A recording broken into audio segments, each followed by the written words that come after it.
आमंत्रित करना चाहेंगे जो आज हमारे मुख्य अतिथि महोदय हैं, जीवन में जिन्होंने बहुत से महत्वपूर्ण पदों को संभाला है। अपने नेतृत्व क्षमता के कारण निरंतर सफलता की सीढ़ियां चढ़ते रहे हैं। आप वर्तमान भारत विधिज्ञ परिषद के अध्यक्ष हैं व आपका विधिज्ञ परिषद भारत में 7 बार अध्यक्ष रहने का प्रमाण है। आप बिहार से भाजपा राज्यसभा में हैं। आप भारतीय न्याय प्रणाली में अधिवक्ताओं की भूमिका को सशक्त करने के लिए निरंतर प्रयासरत हैं। आपके नेतृत्व में भारतीय विधि शिक्षा और अधिवक्ता समुदाय को सशक्त करने के कई प्रयास हुए हैं। आप हम सभी के लिए प्रेरणा के स्रोत हैं।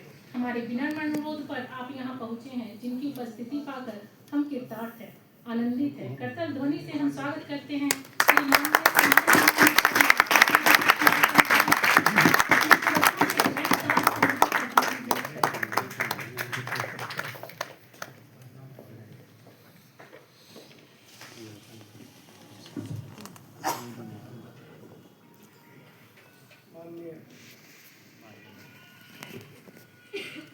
चार जी, additional solicitor general of India, Shri Pradeep Rai ji, senior advocate, doctor Seema Singh ji, उपाध्यक्ष अखिल भारतीय अधिवक्ता परिषद,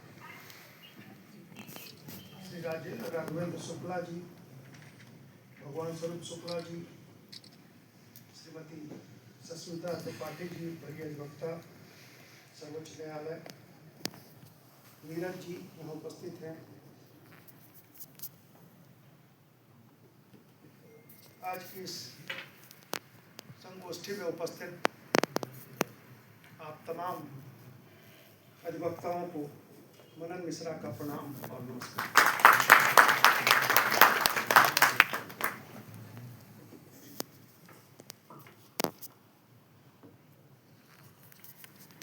भारतीय भाषा अभियान का सर्वोच्च न्यायालय का जो अंग है, ऐसे कार्यक्रम आयोजित होते रहते हैं और मैं प्रयास करता हूं कि हर कार्यक्रम में अगर हमको बुलाया जाए तो मैं अवश्य उपस्थित रहूं।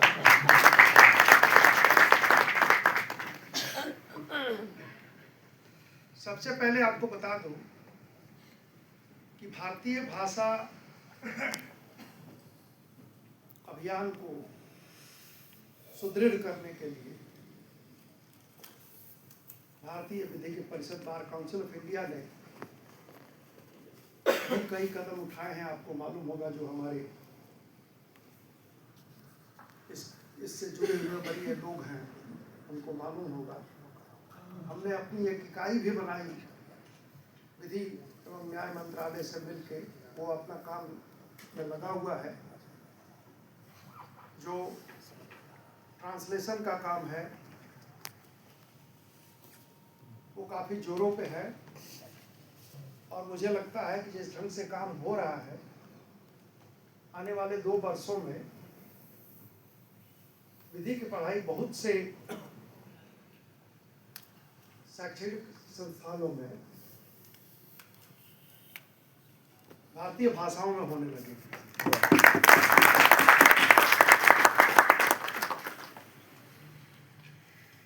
भारतीय भाषा अभियान जिस ढंग से काम करता है बड़ा ही सराहनीय है।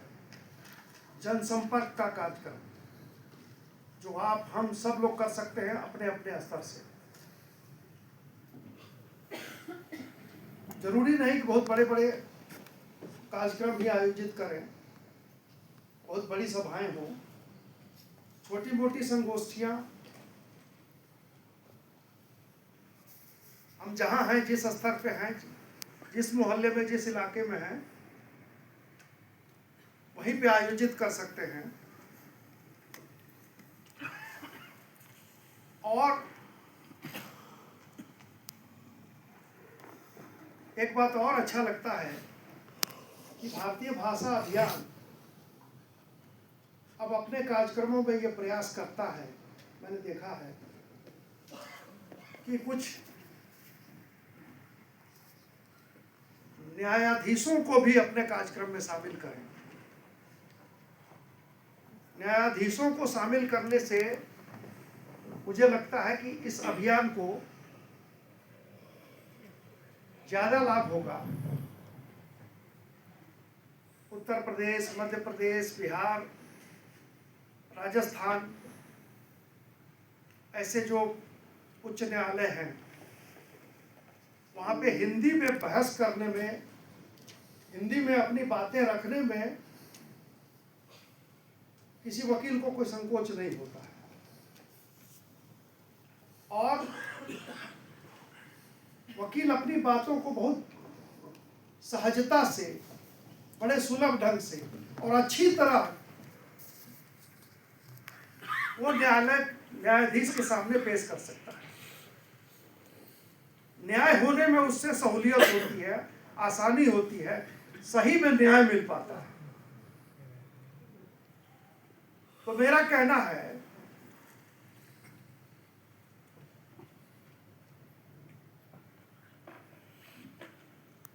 कि अंग्रेजी का टांग तोड़ने के बजाय ये बेहतर होगा कि हम अपनी भाषा में, हिंदी में, या अन्य राज्यों में है, अगर दक्षिण भारत के राज्यों में है तो वहां की भाषा में अपनी बातें न्यायालय को कहें तो ज्यादा बेहतर होगा। दिक्कत कहाँ है, मैं बार बार कहता हूं, दिक्कत होती है जब हम एक संकोच के, वो कॉम्प्लेक्स कहा जाता है, उससे जब गुजरते हैं तो वहां पे हमें आए ना आए अंग्रेजी में ही बोलेंगे, अर्थ का अनर्थ भले हो जाए, लेकिन अपनी भाषा में बात करने में हमको दिक्कत होगी। यहाँ मैं देख रहा हूँ सर्वोच्च न्यायालय की बात, अभी शुक्ला जी से बात हो रही थी, उन्होंने कहा कि दिल्ली उच्च न्यायालय में भी अब 5-7 ऐसे माननीय न्यायाधीश हैं जो कि कहते हैं कि आप हिंदी में बहस करो, हम लोग सुनेंगे और हम लोग को हिंदी में कोई दिक्कत नहीं। हमारे सर्वोच्च न्यायालय में 2-3 ऐसे न्यायाधीशगण हैं, करोल साहब हैं, आपने धुलिया साहब को देखा होगा, वो बीच बीच में हिंदी बोलते हैं। वकीलों को संकोच है उनको हिंदी में बोल देने में। एक दिन उन्होंने कहा कि अरे भाई अंग्रेजी बोलने में दिक्कत हो तो हिंदी में बोलिए ना, हमको समझ में आता है। तो जब अब मानसिकता बदल रही है हमारे न्यायाधीश गणों की, तो हमें दिक्कत कहाँ है? उस संकोच से, और वो जो एक कॉम्प्लेक्स दिमाग में बना हुआ है उससे हमको निकलना है। उससे निकल के अपनी भाषा को महत्व देना है, उसको मान सम्मान देना है। अपनी मातृभाषा को, अपनी भाषा को उसको सम्मान देने का मतलब है अपनी माँ को सम्मान देना।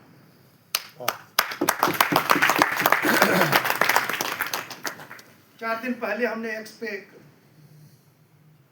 माननीय राहुल गांधी जी का एक बयान पढ़ा। हमसे पत्रकारों ने पूछ दिया, पीटीआई के लोगों ने पूछ दिया, उसी दिन उनका वो बयान आया था। वो ज्ञान की कमी है बेचारे को। उन्होंने अंग्रेजी की तारीफ करते करते माननीय मोहन भागवत जी के बारे में कुछ बोल दिया कि मोहन भागवत जी अंग्रेजी चाहते ही नहीं है कि अंग्रेजी का प्रचार प्रसार हो। हमसे पूछा कि आपका क्या कहना, मैंने कहा कि अब उनका ज्ञान यही है तो क्या कहा जाएगा। उनका लालन पालन जिस परिवेश में, अंग्रेजी के परिवेश में हुआ ही है, वो भारतीय भाषाओं को, हिंदी या अन्य भाषाओं को, वो तमिल मलयालम ये सब को तो कुछ समझते नहीं हैं, उसको हीन दृष्टि से देखते हैं, हेय दृष्टि से देखते हैं। और माननीय मोहन भागवत जी ने कभी ये नहीं कहा कि अंग्रेजी मत पढ़ाओ या अंग्रेजी में शिक्षा दीक्षा नहीं होनी चाहिए। उन्होंने कहा कि मातृभाषा को हमको सम्मान देना है, उसको महत्व देना है, उसका प्रचार प्रसार करना है, साथ साथ अंग्रेजी की भी पढ़ाई हो, उसमें कोई दिक्कत नहीं है। तो राहुल जी के समझ की बात है।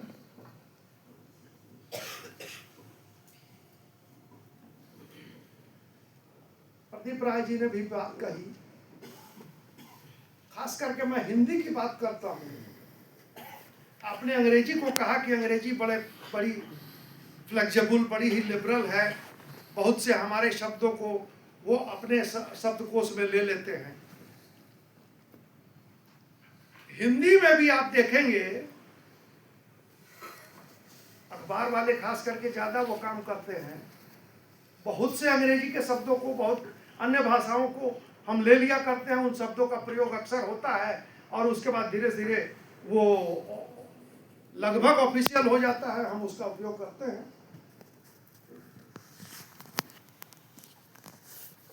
रेल हमने अपना लिया, तो इसलिए फ्लेक्सिबल हमारी भाषा, अपनी मातृभाषा बहुत ही फ्लेक्सिबल है, बहुत लिबरल है।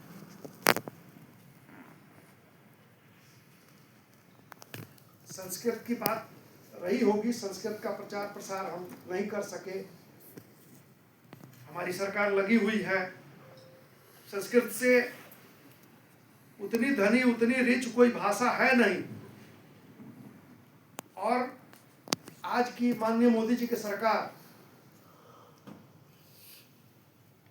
जो हमारी स्थानीय भाषाएं हैं उनके प्रचार प्रसार के साथ साथ संस्कृत के भी प्रचार प्रसार में उसी ढंग से लगी हुई है। मुझे लगता है कि आने वाले 5 वर्षों में सब लोग संस्कृत बोलने में गौरवान्वित महसूस करेंगे।